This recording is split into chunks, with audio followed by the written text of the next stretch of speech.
The fluorescent lights in the courthouse hallway hummed with a frequency that matched the tremor in my hands. I pressed my palms against the cool marble bench, trying to absorb some of its solidity, its permanence. 5 years of marriage reduced to signatures on documents that felt heavier than they should, each page a small death. The elevator doors opened with a mechanical sigh, and there he was. Derek stepped out wearing the charcoal suit I'd helped him pick out for his promotion last year, the one he'd probably worn to meet her. Them, however many there had been.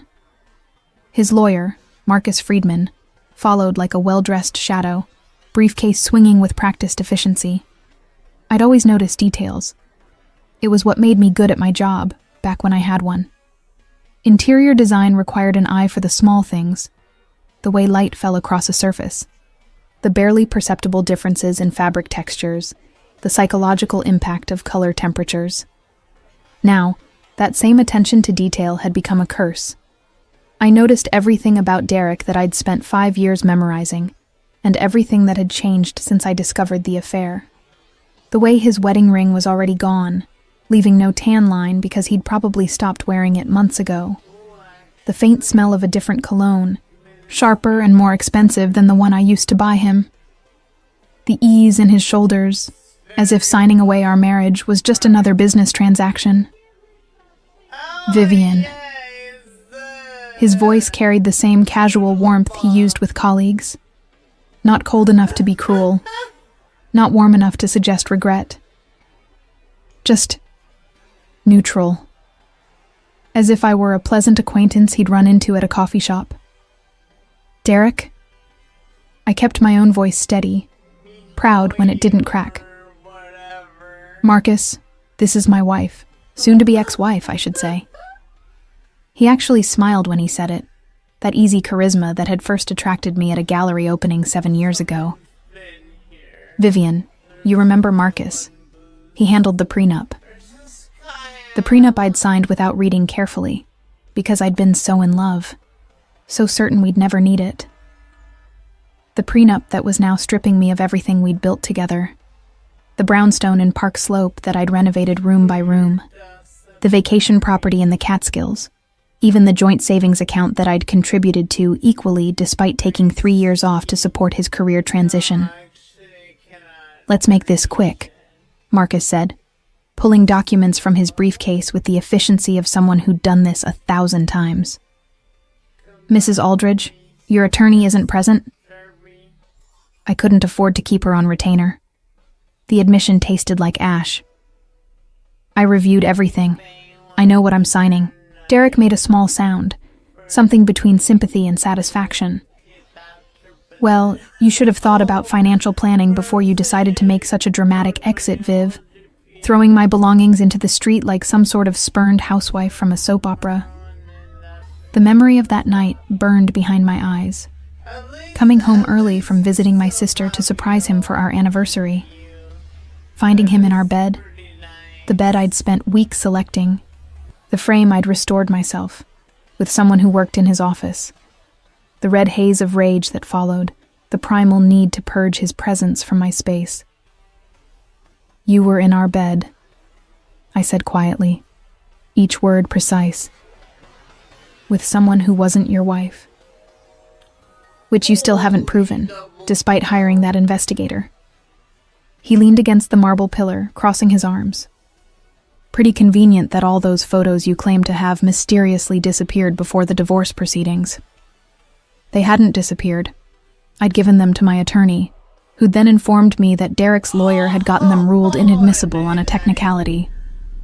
Some issue with privacy laws and how the investigator had obtained them. Marcus Friedman was expensive and very, very good at his job. Can we just sign the papers? My throat felt tight. Each breath an effort. Of course. That's why we're here. Derek pushed off from the pillar, suddenly all business. Marcus will walk you through each section. It's all pretty straightforward. You keep your grandmother's jewelry, your personal effects, your car. Everything else reverts to me per the prenup terms. The brownstone, the Catskills property, the investments, all mine. I renovated that brownstone, I heard myself saying, hating the pleading note that crept into my voice. I spent 3 years playing house while I built a career that paid for those renovations. His smile was gentle, which somehow made it worse. Viv, I'm not trying to be cruel. I'm just being realistic. You made choices. This is the consequence. The choices I'd made, putting my design business on hold to support his career, turning down the job offer in Seattle because he didn't want to relocate, spending my inheritance from my grandmother on the brownstone down payment because he said it was investing in our future. Marcus laid the documents across the bench in neat rows, each stack clipped and flagged with colored tabs. If you'll just sign where indicated, Mrs. Aldridge, initial here, here, and here. Full signature on the final page of each section. My hand moved mechanically, pen scratching across paper. Each signature felt like giving away a piece of myself. The brownstone with its original crown molding that I'd painstakingly restored. The garden where I'd spent every spring coaxing roses to bloom. The studio space in the attic where I'd planned to restart my design business once Derek's career was more established. All of it, signed away in blue ink that looked too cheerful for the death of a marriage. There. I set down the pen, my hand cramping. It's done. Not quite. Derek accepted the documents from Marcus, flipping through to verify each signature. His thoroughness felt like an insult, as if he didn't trust me to even end our marriage correctly. I need to say something before we part ways, Viv. For closure. Closure. As if this were a business deal being finalized, a project being completed, rather than the dismantling of everything I'd built my adult life around. I don't think I began, but he was already talking. That familiar confidence in his voice that used to make me feel safe, and now just made me feel small. You need to understand something. What happened between us, it wasn't working for a long time. You became so focused on the house, on your little design projects, on creating the perfect domestic space. You stopped being the woman I married, ambitious, exciting, spontaneous. He tucked the signed documents into his briefcase with care. I need someone who matches my energy, my drive, someone who's building something, not just maintaining. The words landed like physical blows, each one precise and carefully aimed at the soft parts of me that were already bleeding. Because there was truth in them, twisted and cruel, but truth nonetheless. I had poured myself into that brownstone, into creating a home, because I believed that's what we were building together. A foundation. A life. I'm sure you'll move on eventually, Derek continued, and something in his tone made me look up. He was smiling now, that easy charm fully engaged, but there was something else underneath it. Smugness, satisfaction. Though let's be honest, Viv, you'll never really get over me. Over this. I was your first real relationship, your first everything. You built your entire identity around being my wife. The marble bench felt cold beneath my palms, grounding me as the room seemed to tilt. Around us, the courthouse bustled with its usual chaos. Lawyers conferring with clients, families waiting for hearings, the steady drone of institutional bureaucracy. Normal people having normal, terrible days, their tragedies as mundane as mine. That's quite a thing to say. My voice sounded distant, detached, as if it belonged to someone else. It's honest. He shrugged, checking his watch. A new Rolex I'd never seen before. Probably a gift from whoever had replaced me. Look, I'm not trying to be cruel. I'm trying to help you understand reality so you can move forward. You were a good wife, Viv. You'll make someone a great domestic partner someday. But you need to accept that what we had, it was special. Probably the best relationship you'll ever have. And that's okay. Not everyone gets to have that twice. Marcus shifted uncomfortably, clearly wanting to end this conversation and move on to his next appointment. But Derek seemed energized by his own monologue, warming to his theme. "Think about it rationally," he said, using the same patient tone he'd used when explaining why I should give up the Seattle job offer. "You're 28, starting over with essentially nothing. No career momentum, no real assets, no professional network since you let all of that atrophy. Your friends are all my friends, really. Your social circle was built around me. Even your identity was built around being Derek Aldridge's wife." He wasn't wrong. I'd realized that in the 3 months since I'd left, crashing on my sister's couch because I couldn't afford first and last month's rent on an apartment. Watching my phone stay silent because everyone we knew had chosen sides, and they'd chosen his. Updating my resume and seeing the 3-year gap where my career should have grown. So here's my advice for old time's sake. Derek's hand landed on my shoulder, a gesture of comfort that felt like ownership. Take some time. Heal. Maybe take a trip somewhere to clear your head. But don't expect to find anything like what we had. Don't waste your time trying to replace me because you can't. I was it for you, Viv. The big love. And that's actually a beautiful thing, if you can accept it. He squeezed my shoulder once, then released it, already turning away. "Marcus will file everything tomorrow. You should be officially divorced within 30 days. Oh my gosh. Good luck with everything, Vivian. I really do wish you the best." And And then he was gone, striding toward the elevator with Marcus in tow, leaving me alone on the marble bench surrounded by the ghosts of signatures and the echo of his words. "You'll never get over me." The phrase repeated in my mind like a mantra, like a curse. And the worst part was that sitting there in that courthouse hallway, watching him disappear behind closing elevator doors, I believed him. I gathered my purse, my hands steadier now that the signing was finished. The courthouse exit beckoned with the promise of fresh air, escape from the fluorescent lights and institutional beige walls. But I paused at the massive windows overlooking the street, watching the city move below.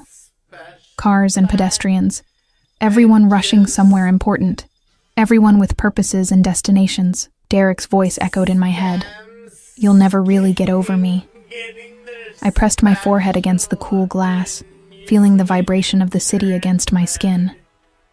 3 months ago, I would have believed him, would have accepted his narrative of my life, my limitations, my future. But standing there, something shifted. Maybe it was the finality of those signed documents. Maybe it was the utter emptiness of starting over with nothing to lose. Or maybe it was just rage, finally, burning through the numbness. "You'll never get over me. Watch me," I whispered to the glass, to the ghost of his voice, to the woman I'd been when I'd first walked into this building. I didn't know how yet, didn't have a plan beyond surviving the next day, the next week. But Derek had made one critical mistake in his perfectly crafted dismissal of me, of our marriage, of my future. He'd underestimated how much I'd learned about becoming someone new when you had nothing left to lose. I pushed away from the window and walked toward the exit, each step feeling more solid than the last. The afternoon sun hit my face as I stepped outside, warm and real and mine. The divorce was final. My old life was over, which meant, for the first time in 5 years, I was free to become anyone at all. 3 months later, I stood in the middle of McCarran International Airport with a single suitcase and a credit card that had exactly $3,000 left on it. Las Vegas sprawled beyond the terminal windows, all heat shimmer and impossible architecture rising from the desert like a fever dream. My sister Emma had insisted on the trip. "You need to get out of your head," she'd said, booking the flight before I could protest. "Go somewhere completely different. Somewhere Derek would never go. Lose yourself for a week." Derek hated Vegas, called it tacky, desperate, a city for people with more money than taste, which made it perfect. The hotel Emma had chosen was on the Strip, but not one of the massive casino resorts. The Palazzo Nero was smaller, more exclusive, its black glass exterior reflecting the desert sun like obsidian. The lobby was a study in contrasts. Modern minimalism with touches of old-world Baroque. Cream marble floors, dramatic chandeliers that looked like frozen waterfalls, and everywhere the subtle scent of jasmine and leather. Ms. Aldridge. The concierge was impeccably dressed, his accent placing him somewhere in Eastern Europe. Welcome to the Palazzo Nero. We have you in one of our deluxe suites on the 20th floor. If there's anything you need during your stay, anything at all, please don't hesitate to ask. The emphasis on anything sent a small thrill through me. This was a different world, operating under different rules. No one here knew me as Derek's wife, as the woman who'd been discarded and diminished. Here, I was just another guest, anonymous and free. My suite was stunning. Floor-to-ceiling windows overlooking the Strip, a bathroom larger than my sister's entire apartment, and a bed that looked like it belonged in a palace. I dropped my suitcase and walked to the window, pressing my palm against the glass. The city sprawled below, already coming alive as afternoon shifted toward evening. For the first time in months, I felt something other than numb grief. Anticipation, maybe. Or possibility. I showered and changed into the one decent dress I owned, a simple black sheath that Emma had forced me to pack. You're going to dinner at least once somewhere nice, she'd insisted. Wear the dress, order the expensive wine. Remember what it feels like to be treated like you matter. The hotel's signature restaurant was called Noir, accessible through a private elevator from the lobby. The hostess looked up as I approached, her smile professional but warm. Good evening. Do you have a reservation? No, I'm sorry. I should have called ahead. She glanced at her computer screen, then back at me. We're quite full tonight, but let me see what I can do. One moment, please. I was about to suggest I come back another night when a voice spoke behind me, low and measured with an accent I couldn't quite place. She can have my table. I turned to find a man standing close enough that I caught his scent, sandalwood and something darker, more complex. He was tall, broad-shouldered in a way that suggested discipline rather than vanity, wearing a black suit that looked like it had been tailored specifically for his frame. Dark hair swept back from a face that was all sharp angles and careful control. But it was his eyes that stopped me, gray, almost silver in the restaurant's low light, and fixed on me with an intensity that made my breath catch. Mr. Marchetti, that's very kind, but... The hostess began. I insist. He didn't look away from me. I've had a table reserved for an hour and haven't used it. Better it goes to someone who will appreciate it. I couldn't. I managed, though something in me wanted to say yes, wanted to see what would happen if I accepted this stranger's offer. You could. The faintest smile touched his mouth. Consider it Vegas hospitality. I own the hotel. It would be a shame if our guests couldn't enjoy our best restaurant. He owned the hotel. Of course he did. This man radiated the kind of quiet power that Derek had always performed, but never actually possessed. Thank you, I heard myself saying. That's very generous. Enjoy your evening, Ms. Vivian, I supplied. Not Mrs. Aldridge, not Derek's wife, just Vivian. Vivian. He repeated my name like he was tasting it, committing it to memory. I'm Roman. If you need anything during your stay, tell them to call me directly. Then he was gone, moving through the lobby with the fluid economy of movement that suggested he was always aware of his surroundings, always in control. The hostess escorted me to a corner table with a view of the Strip, the lights beginning their nightly show as darkness fell. I ordered the wine Emma had insisted on, something French and obscenely expensive, and tried to process what had just happened. A stranger, Roman, had given me his table. In his hotel. A hotel he owned. The wine arrived, and I took a sip, letting the complexity of flavors ground me. Cherry and oak and something smoky. It tasted like money and confidence and everything my life with Derek had pretended to be, but never was. How is it? I looked up to find Roman standing beside my table, hands in his pockets, that same careful control in his posture. "It's perfect," I said honestly. "May I join you for a moment? I promise not to intrude on your dinner." I should have said no. Should have maintained the safe distance of grateful guest and generous owner. Instead, I gestured to the empty chair. He sat with the same fluid grace, drawing attention from nearby tables. People noticed him, I realized, not with the desperate hunger for celebrity, but with the wariness of recognizing real power. "You're here alone," he observed. Not a question. "Is that unusual? In Vegas?" "Yes. Most people come here to escape with someone, or to find someone. You seem to be doing neither. Maybe I'm escaping from someone." The wine had loosened my tongue, made me bolder than I'd been in years. Something flickered in those gray eyes. Interest, perhaps, or recognition. Recently, 3 months ago. Divorce finalized today, actually. Well, yesterday, technically, given the time difference. Ah.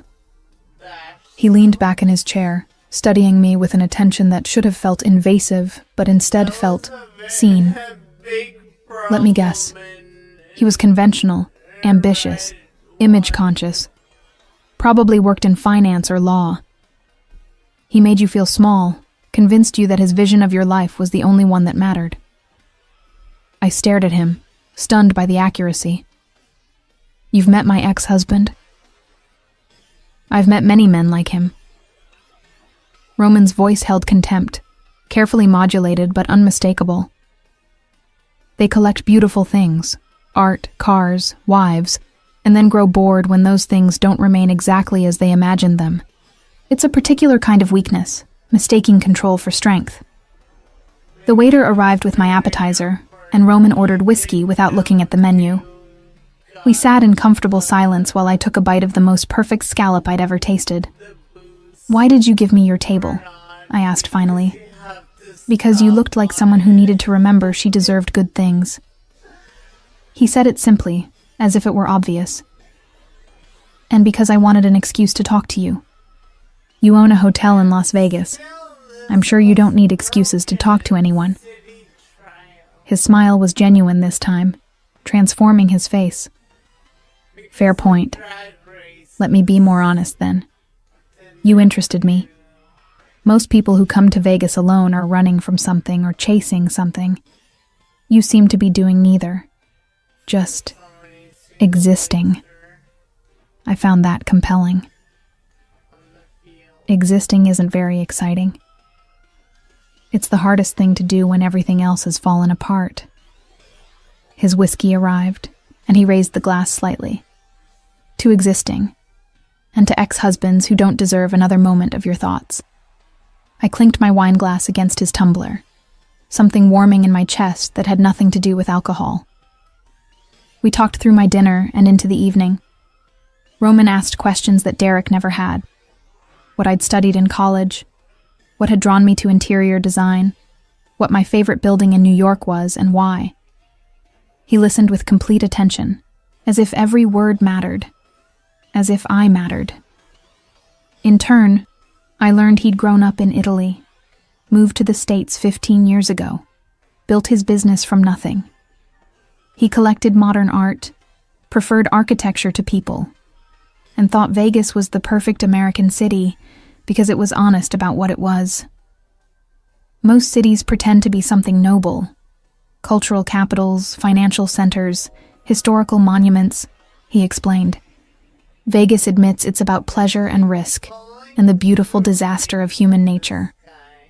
I respect that. The restaurant was closing when I finally checked my watch, shocked that 4 hours had passed. Roman walked me to the elevator, his hand resting lightly on the small of my back, a gesture that Derek had used to steer and control, but that Roman made feel protective.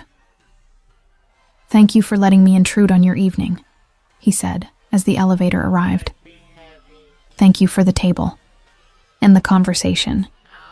Vivian." He said my name again, and I loved the way it sounded in his accent. Slightly different, more substantial. Would you have dinner with me tomorrow?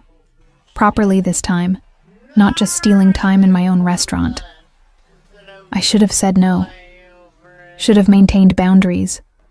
Remembered that I was here to heal, not to leap into something new. But standing there, with Roman's gray eyes holding mine and the ghost of Derek's voice echoing, "You'll never get over me," I felt something shift. "Yes," I said.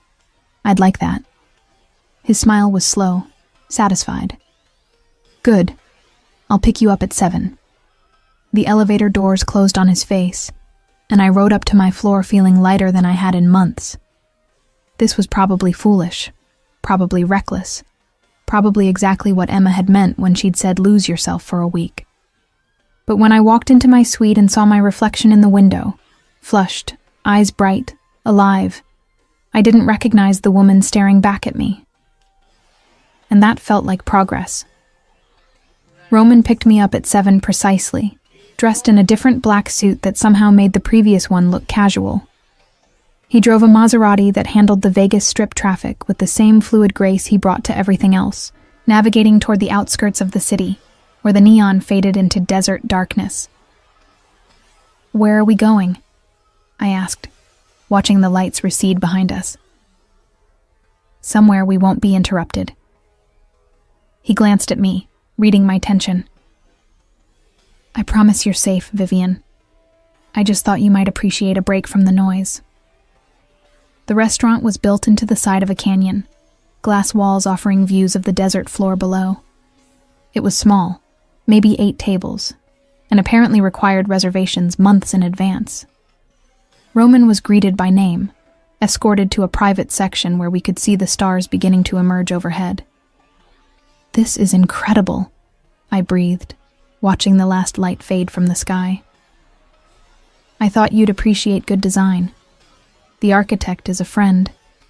He specializes in buildings that work with landscape rather than against it."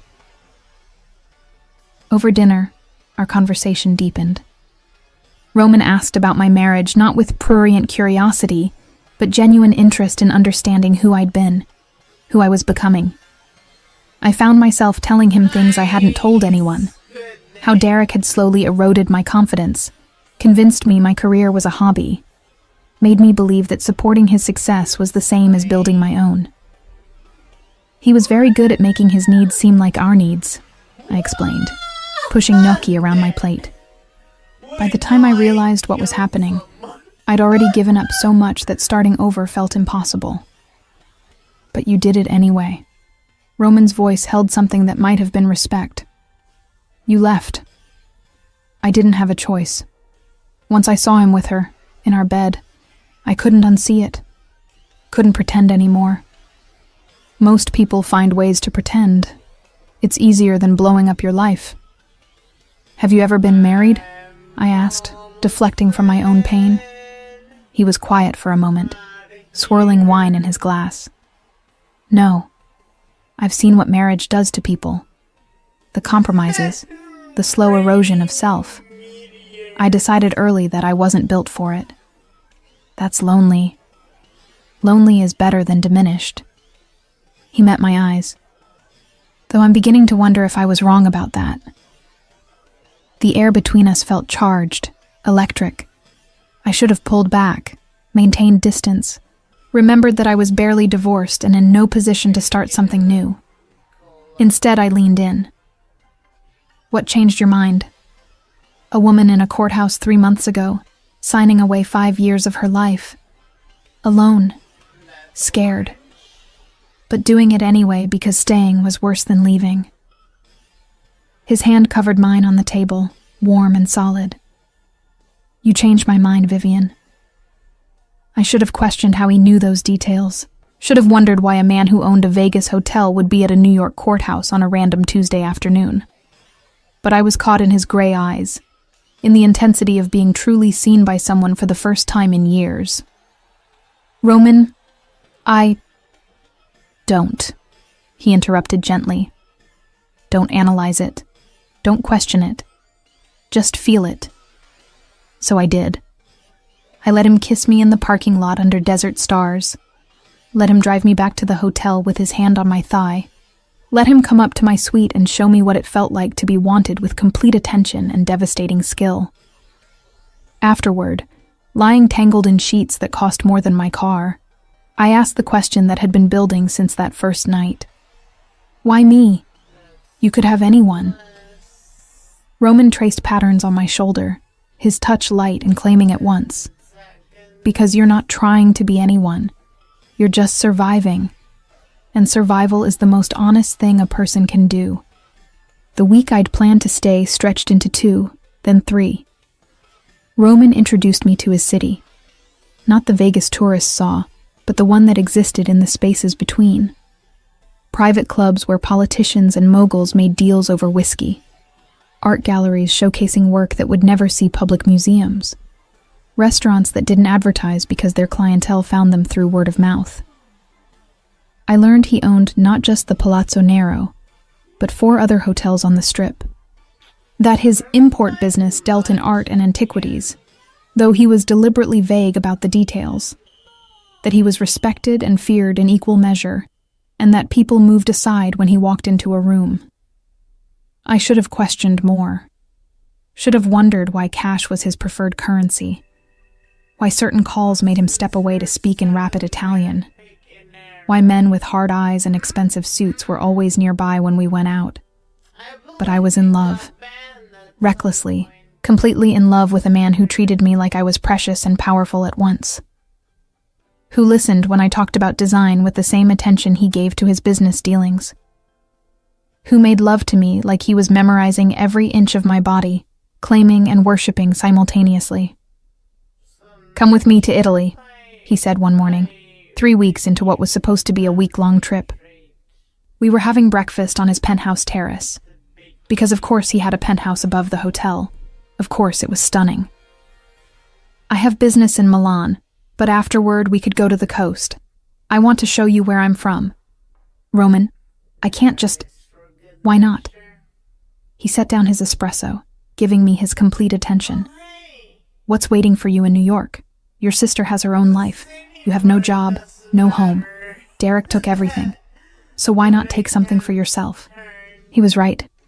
I had nothing to go back to except the slow work of rebuilding a life I wasn't sure I wanted anymore. And here, in Vegas, in Roman's world, I felt alive, wanted, powerful. "Okay," I heard myself saying.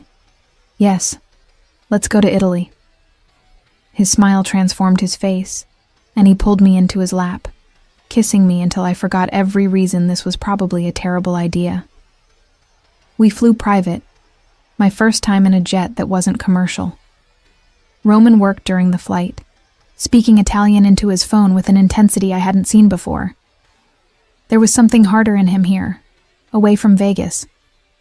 Something that reminded me he was more than just a successful businessman. Milan was beautiful and intimidating. Roman's business involved meetings in back rooms of exclusive restaurants, conversations in rapid Italian that I couldn't follow. But afterward, he was completely mine, driving me through Tuscany to a villa that had been in his family for generations, walking me through Florence galleries, teaching me to taste the difference between wines from neighboring regions. "My family was poor when I was growing up," he told me one night, watching sunset from the villa's terrace. "My father worked construction. My mother cleaned houses. They wanted me to be a doctor, something respectable and safe. What happened?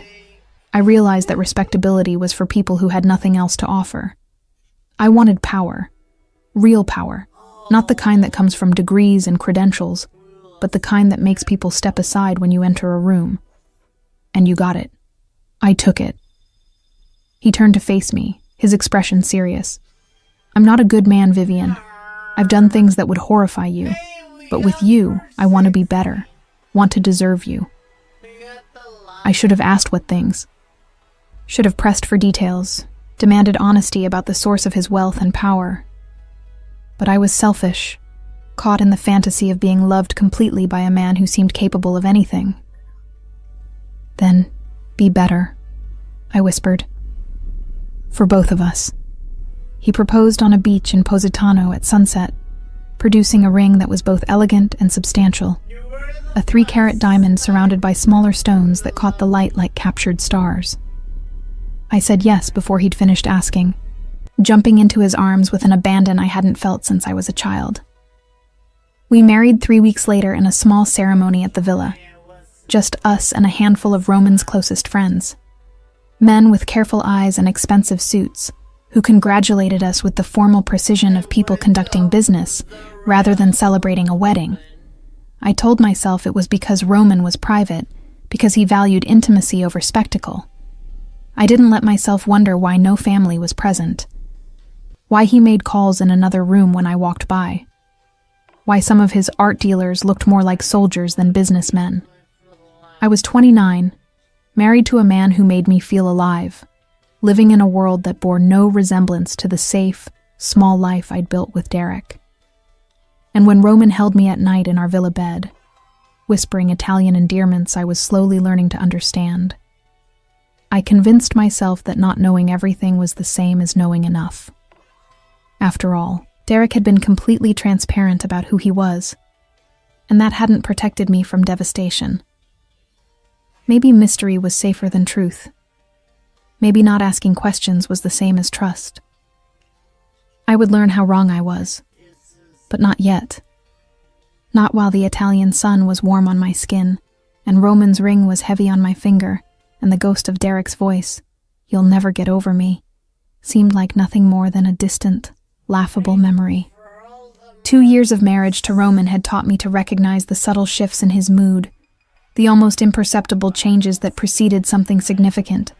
That morning in our Las Vegas penthouse, we split our time between Italy and Nevada now. I noticed the tension in his shoulders as he stood at the window, phone pressed to his ear, speaking low and fast in Italian. I'd learned enough of the language to catch fragments, a name I didn't recognize, the word problem. And then, surprisingly, Derek. My ex-husband's name in Roman's mouth sent a chill through me. In 2 years, we'd never discussed Derek beyond those initial conversations. Roman knew the basics, the divorce, the betrayal, the humiliation. But I'd never mentioned Derek's full name, never wanted to poison my new life with memories of my old one. So how did Roman know it? And why was he talking about him now? He ended the call and turned, his expression carefully neutral, the same face he wore when conducting business, when the other side of his life, the side I'd learned not to ask about directly, bled into our domestic space. "Buongiorno, cara." He crossed to kiss me, and I tasted espresso and something else. Concern, perhaps, or calculation. "Who's Derek?" I asked, deciding against pretense. Roman's gray eyes studied me, and I could see him weighing options, deciding how much truth to offer. "Your ex-husband. He's been making inquiries." My stomach dropped. "What kind of inquiries?" "About you. About me. About how a woman who left her marriage with nothing is now living in a penthouse and splitting time between continents." He poured coffee with steady hands, but I noticed how carefully he measured his words. He's been asking questions of people who don't appreciate questions. What does that mean?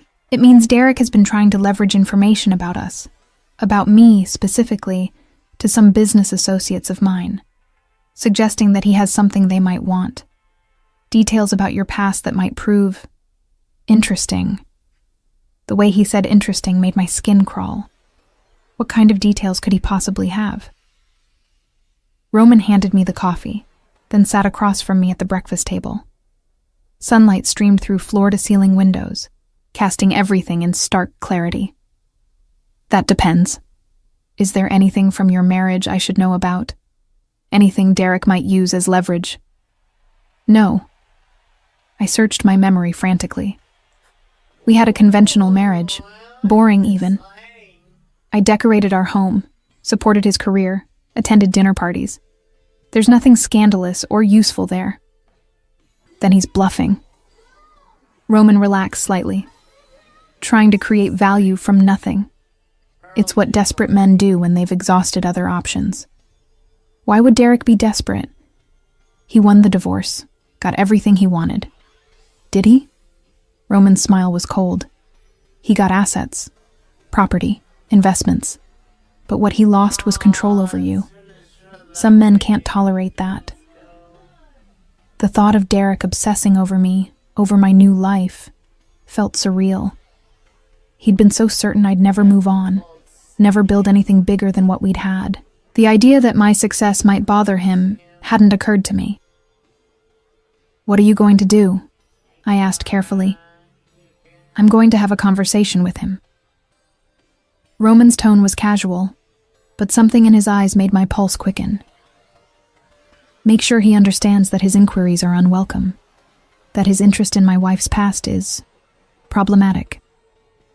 "Roman, I don't want you to hurt him." "I'm not going to hurt him, Vivian."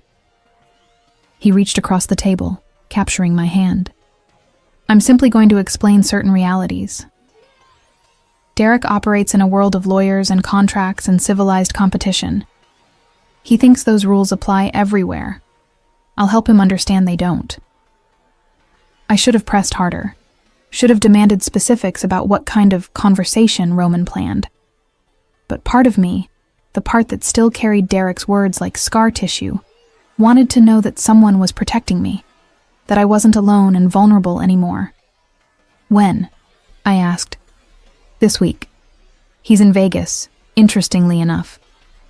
Probably thought he'd confront you directly, make some dramatic scene." Roman's expression darkened. He won't get that chance. I spent the next 3 days in a state of low-grade anxiety, waiting for Roman to mention the meeting, to tell me what had happened.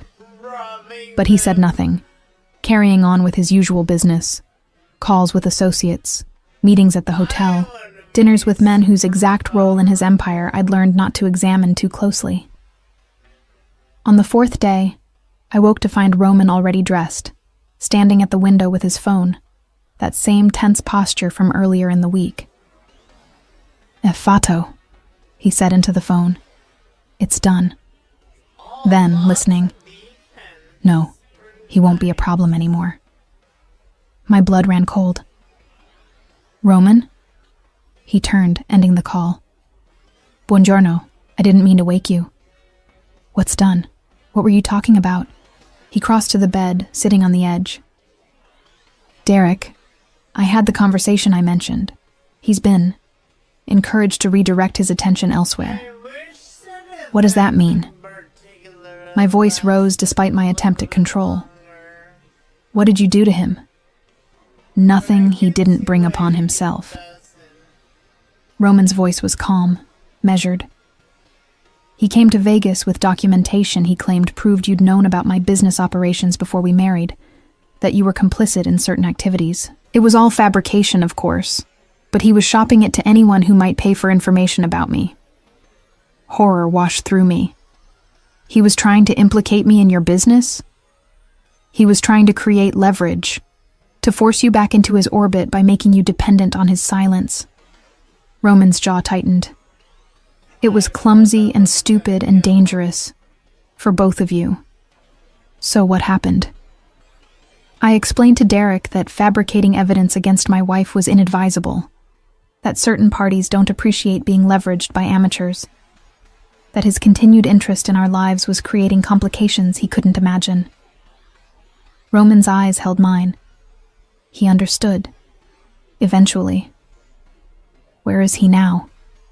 I don't know, and neither should you. He stood, smoothing his suit. Derek is no longer a factor in our life, Vivian. That's all that matters.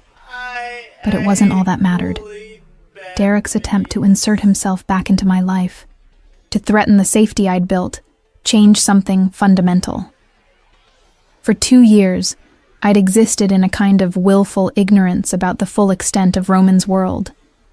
I'd known he was more than a hotel owner, that his wealth came from sources beyond art dealing and real estate. But I'd never confronted the reality directly. Now I couldn't avoid it. My ex-husband had been handled, had become no longer a problem. In the language Roman used, those phrases had specific meanings, and none of them were good. Did you hurt him? I asked directly. Did your people hurt him? Roman's expression didn't change. Would it matter if they had? The question hung between us, sharp and inescapable. Would it matter? Derek had betrayed me, humiliated me, tried to use me as a pawn in some scheme against Roman. Did I care if he'd been frightened? Threatened? Worse? I need to know what happened, I said finally. No, you don't. Roman moved to the closet, selecting a tie. You need to trust that I protect what's mine, that I don't allow threats to my family. Beyond that, the details serve no purpose. I'm not a child, Roman. I deserve to know. You deserve to be safe. He turned, and for the first time I saw something raw in his expression. Fear, maybe, or desperation. You deserve to live without constantly looking over your shoulder, wondering if the past will destroy the future. I gave you that. Don't ask me to apologize for it. We stared at each other across the bedroom, and I felt the foundations of my carefully constructed denial cracking. I'd married a man whose world operated by rules I didn't understand, consequences I couldn't fathom. I'd known that intellectually, but had never been forced to confront it emotionally. Until now. I'm meeting Alessandro at the Palazzo Nero at 10, Roman said, his voice gentler. Come with me. We'll have lunch after, somewhere you love. Try to pretend today is normal. Is any day normal with you? His smile was sad.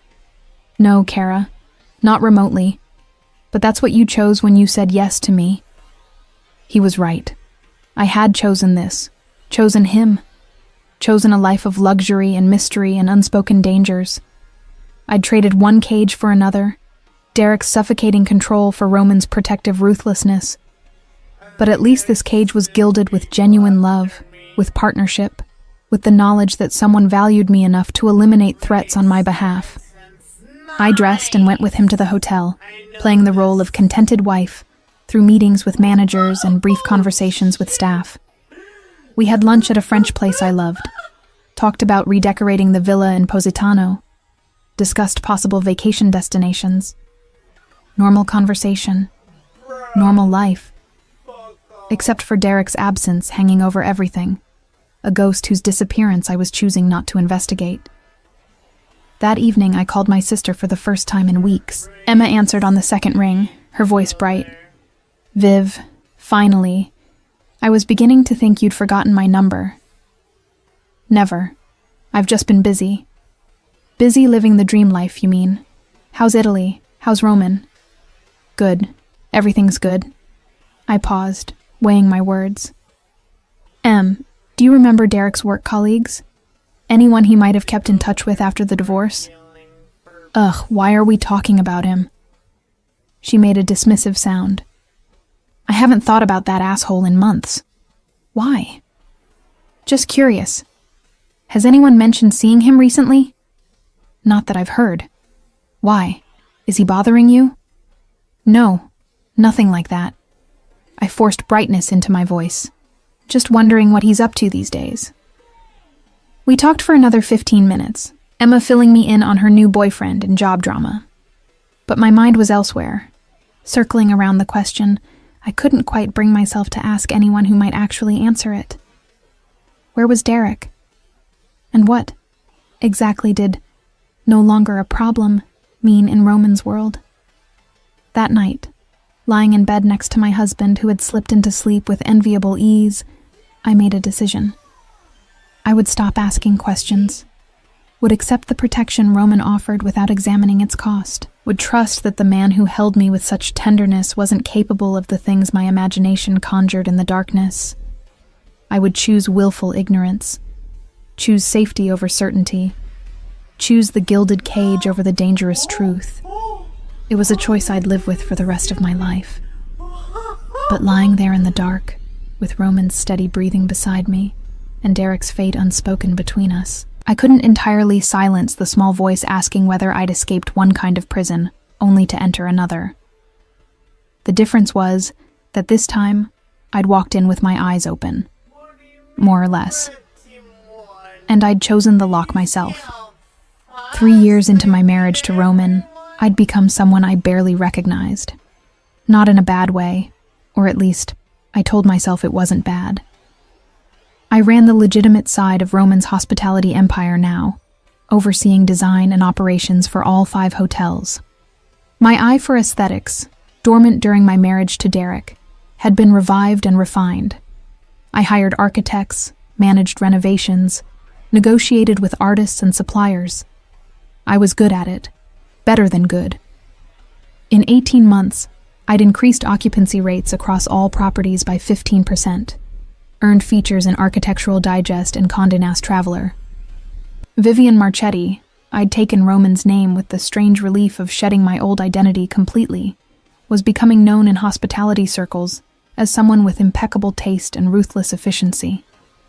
The irony wasn't lost on me.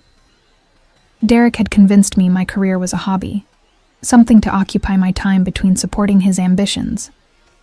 Now I was running a multi-million-dollar operation, and Roman deferred to my judgment on anything involving design and guest experience. "You have the vision," he'd told me when first proposing I take over operations. "I know how to make money. You know how to make people feel like they're somewhere special. Together, we're unstoppable." We were. The Palazzo Nero had become the hottest reservation in Vegas.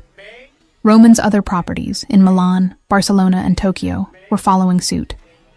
I traveled constantly, splitting time between cities, overseeing renovations, mentoring staff, turning Roman's wealth into something tangible and beautiful. It was a good life, a powerful life. Everything Derek had said I'd never achieve. I thought about him sometimes, less frequently now than in those first years, but still. Usually late at night when I couldn't sleep, my mind would drift to the question I'd never fully answered. What had happened to Derek after Roman's conversation? I'd done some searching, trying to maintain plausible deniability while satisfying my curiosity. Derek's LinkedIn had gone dormant 2 years ago. His last known address was in Vegas, the same address where he'd presumably been when Roman had met with him. His phone number no longer worked. His former employer had no forwarding information. It was as if he'd simply vanished, erased from the world with the same efficiency Roman applied to everything else. I told myself he'd probably just moved away, started over somewhere new, the way I had. That Roman had scared him enough to make him disappear voluntarily, to stop his dangerous inquiries and leave us alone. I wanted to believe that. Needed to believe it. Because the alternative meant I was complicit in something unforgivable, and I couldn't be that person. Couldn't be someone who looked the other way while her husband committed violence on her behalf. Except I was looking the other way. Had been for 3 years. "Kara, you're distracted tonight." Roman's voice pulled me back to the present. We were having dinner in our Milan apartment, a restored historical building near the Duomo, with views of the cathedral's spires. Something wrong? Just thinking about the Tokyo renovation. The contractor is pushing back on the timeline. It was a lie, but Roman accepted it with a nod, launching into suggestions about how to handle difficult contractors.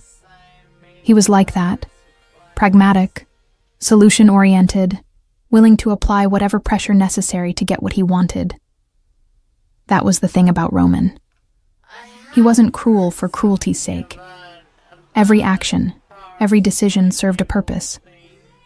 He protected what was his, eliminated threats, built and maintained power with careful precision.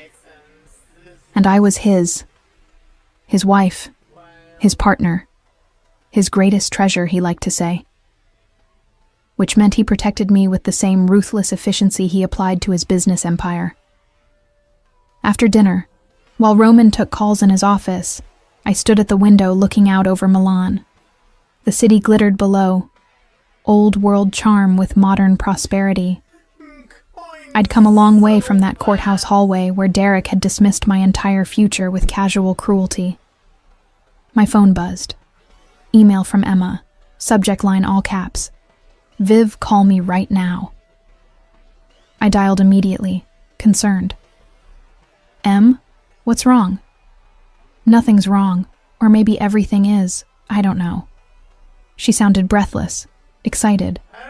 But you need to know something. Derek's missing. My blood went cold.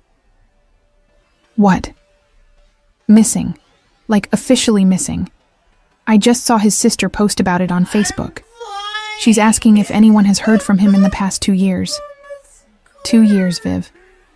She filed a missing persons report, but apparently the police aren't taking it seriously because he's an adult who left no evidence of foul play.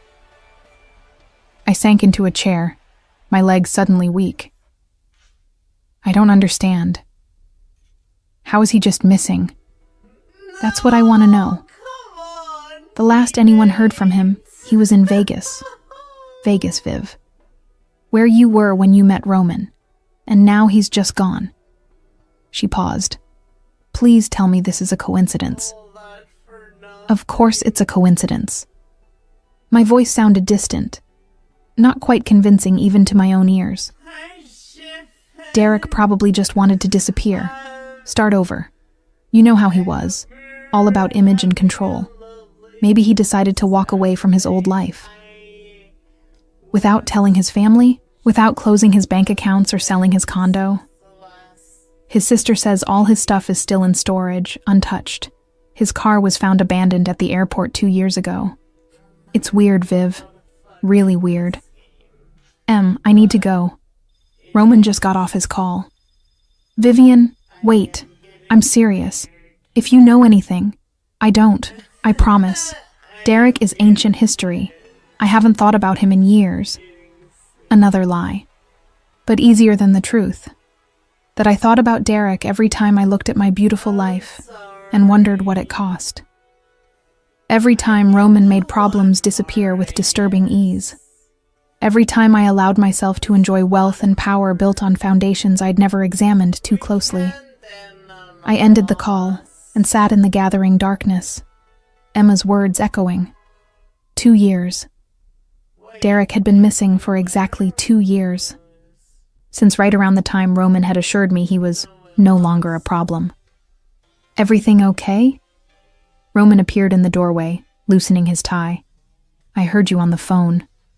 Just Emma. She's having boyfriend troubles. Ah. He crossed to pour whiskey from the bar cart, holding up a glass in question. I shook my head. Alessandro confirmed the Barcelona property is ready for your visit next week. I thought we could make it a few days, stay at the villa afterward. You've been working too hard. Roman. I watched him settle into the chair across from me, whiskey in hand. Can I ask you something? And will you be honest? His expression grew cautious. Of course. Derek, my ex-husband. What happened to him? Really? Roman took a long sip of whiskey, his gray eyes steady on mine. Why are you asking this now? Because his family filed a missing persons report. Because he's been gone for 2 years, exactly 2 years, and no one knows where he is. Because I need to know if my happiness is built on someone else's suffering. Your happiness, Roman said carefully, is built on your own talent and my resources. What happened to Derek has nothing to do with either. That's not an answer. It's the only answer I'm going to give you. He set down his glass. Vivian, I've protected you from certain realities because you don't need to carry that weight. What matters is that Derek can't hurt you anymore. Can't use you or threaten you or make you feel small. Everything else is irrelevant. It's not irrelevant if you killed him. The words hung between us, stark and terrible. Roman's expression didn't change, but something flickered in his eyes. Not guilt, more like resignation. Is that what you think I did? I don't know what to think. That's why I'm asking. He stood, moving to the window where I'd stood earlier, looking out at the city. If I told you yes, he said quietly. If I confirmed your worst suspicions, what would you do? Leave me? Go to the police? Destroy everything we've built? I don't know. Exactly. You don't know because you don't actually want the answer. You want reassurance, absolution, permission to enjoy your life without guilt. He turned to face me. So here it is. Derek Aldridge made choices that put him in danger. He tried to threaten you, to use you as leverage against me. He refused multiple opportunities to walk away. What happened to him was the consequence of his own actions. That's still not an answer. It's the answer you're going to get. Roman's voice was firm now, final. I've given you a life you love, work that fulfills you, security that Derek never could. I've made you powerful. If the cost of that bothers you, then you need to decide whether the guilt is worth giving it up. He left the room, and I remained in my chair, staring at the space he'd occupied. He was right, I realized with sick clarity. I didn't actually want a confession, didn't want the burden of certain knowledge that would force me to act. I wanted exactly what I had, plausible deniability wrapped in luxury. The ability to enjoy my success without examining its foundations too closely. To be powerful without acknowledging that power's price. I was 31 years old. I ran a hotel empire, traveled between beautiful cities, wore designer clothes and expensive jewelry. I had a husband who loved me fiercely, who valued my opinions, who had transformed me from a discarded wife into a woman of substance and influence. And probably, he'd killed my ex-husband to protect me. That night, lying in bed next to Roman, I made my final choice. I wouldn't ask again, wouldn't investigate, wouldn't search for Derek or demand answers about his fate. I would accept the protection Roman offered, the power he'd given me, and not examine the cost too closely. It was a choice I'd have to live with. But as Roman's arm tightened around me in sleep, as I looked around at the life we'd built together, I knew I would live with it. Because the alternative, giving all this up, destroying what we had for a truth I couldn't undo, was unthinkable. Derek had been right about one thing, I realized. I would never get over him, but not in the way he'd meant. I'd never get over him because his disappearance, whether literal death or metaphorical erasure, had become the foundation of my transformation. The ghost of Derek's fate would always haunt the edges of my beautiful life, a reminder of what it cost to become powerful. And I'd chosen to pay that price. I'd chosen it then, in that Milan apartment, and I'd keep choosing it, every day, for the rest of my life. Because in the end, the question wasn't whether I could live with what Roman might have done. It was whether I could live without what his protection had given me. And the answer was no. 4 more years passed. I turned 35 in our villa in Positano, surrounded by friends.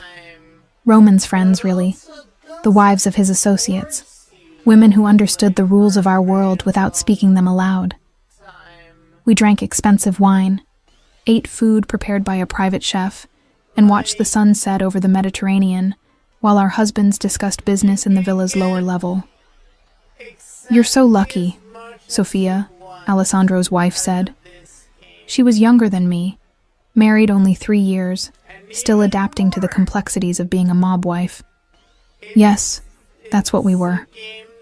I'd stopped pretending otherwise. Roman adores you.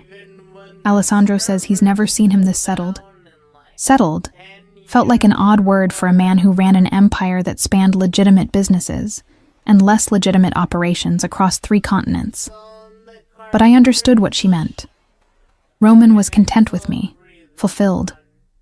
Whatever darkness existed in his work life, he left it outside our personal space, most of the time. "You're lucky too," I said, refilling her wine. "Alessandro is good to you." "He is." She hesitated, then lowered her voice. "Can I ask you something? How do you handle it? Knowing what they do?"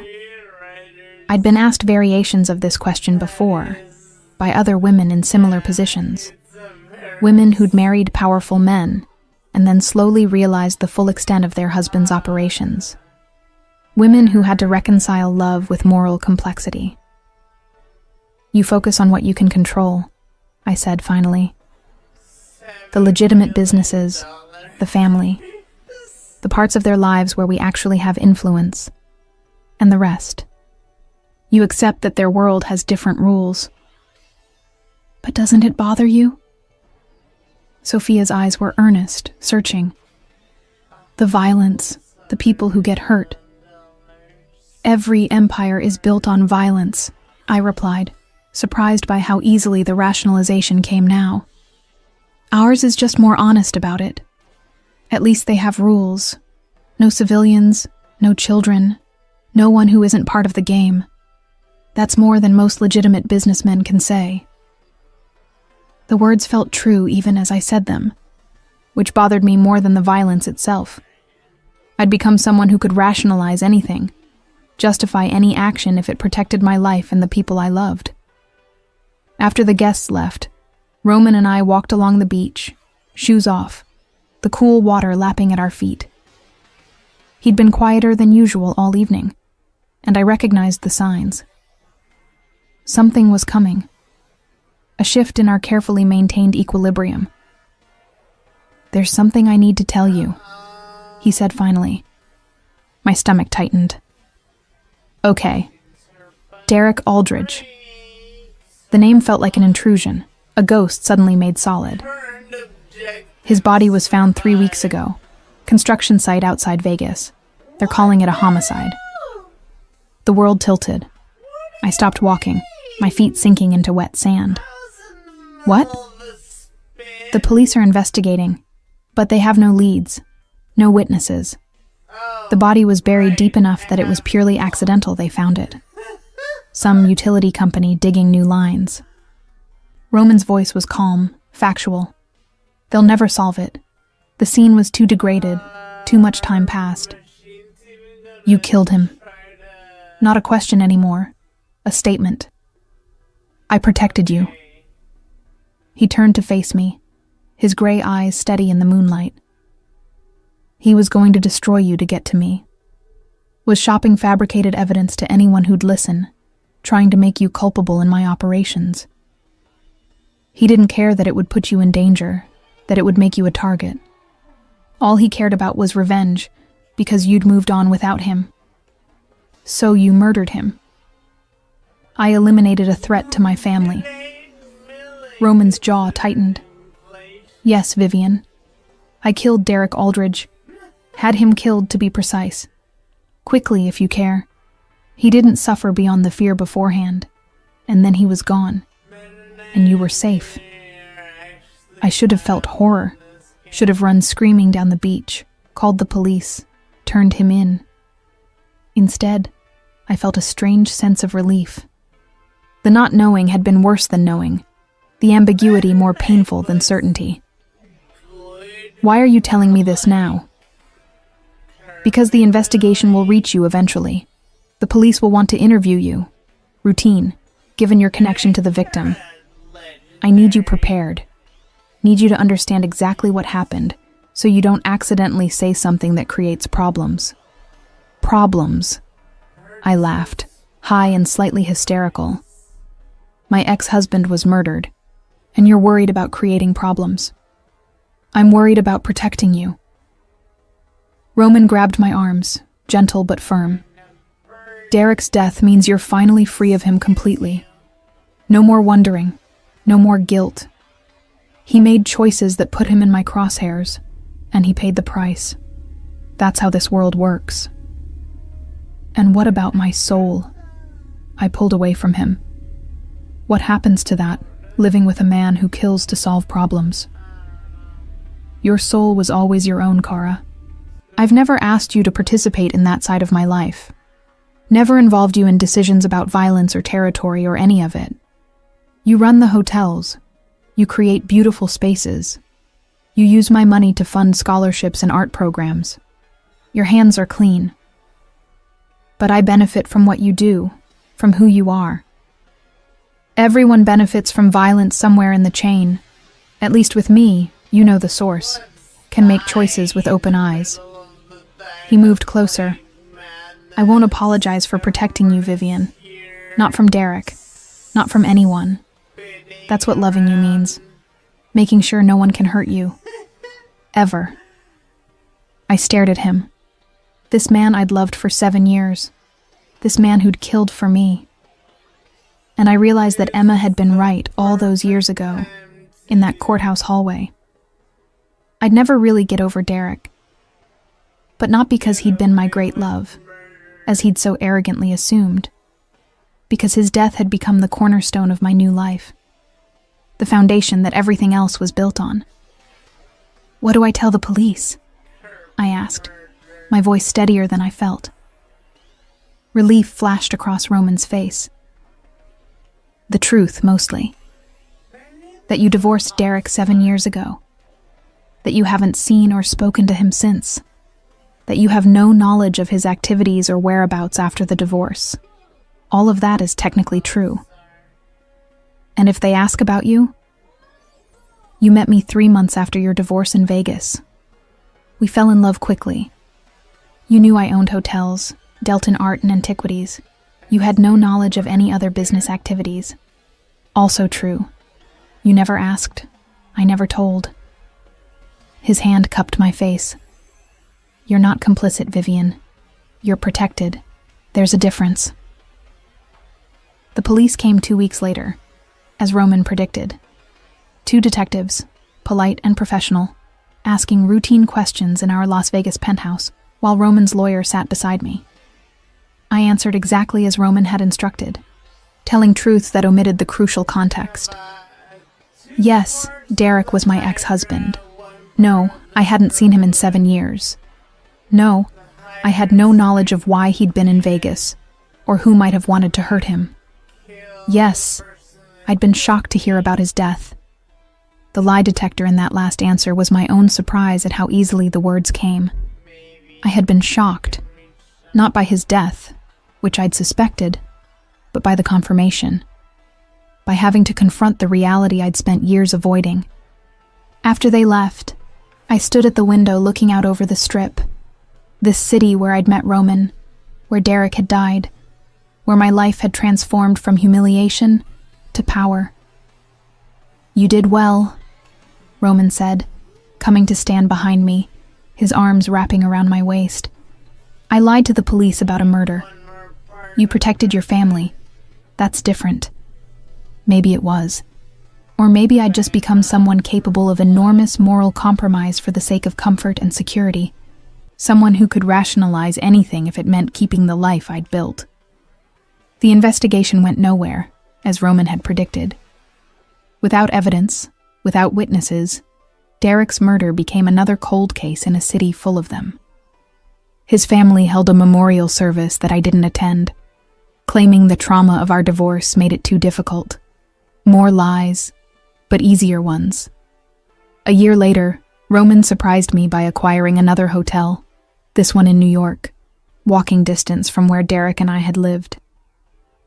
The brownstone I'd renovated during our marriage had been sold years ago, but this hotel occupied the same neighborhood, the same streets I used to walk.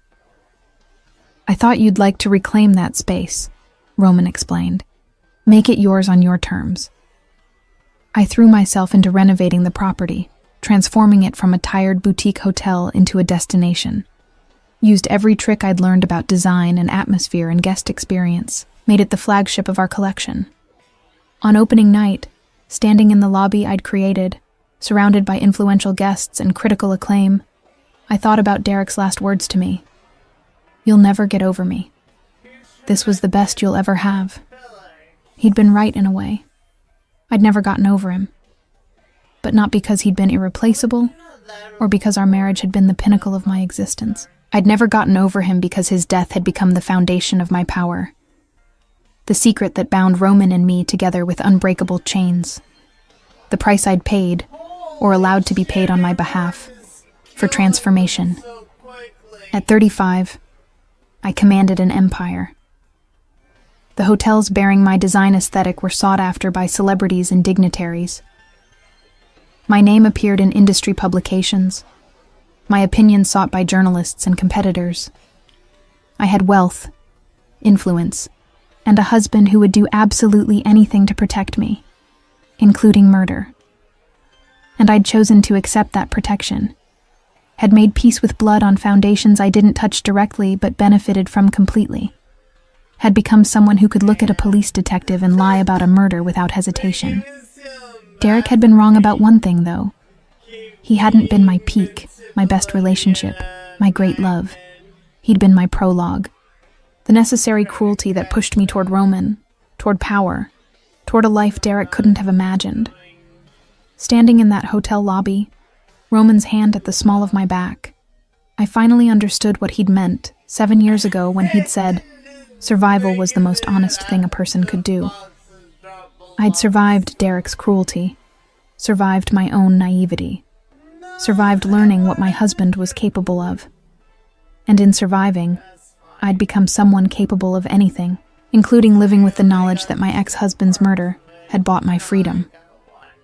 That night, when Roman and I returned to our penthouse and he pulled me close, I kissed him with the fierce gratitude of someone who understood exactly what they'd been given, and what it had cost. Ti amo, I whispered against his mouth. Ti amo, cara. His hands tightened on me. Forever, forever, built on a foundation of violence and silence and choices I couldn't undo. But mine. Finally, completely mine. Derek had predicted I'd never get over him. And standing there in Roman's arms, surrounded by the evidence of everything I'd become, I knew he was right. I'd never get over him. I'd just ascended far beyond him. Into a world he couldn't have touched. Into power he couldn't have imagined. Into a life that proved his greatest mistake wasn't underestimating my ability to move on. It was underestimating what I'd become when I did.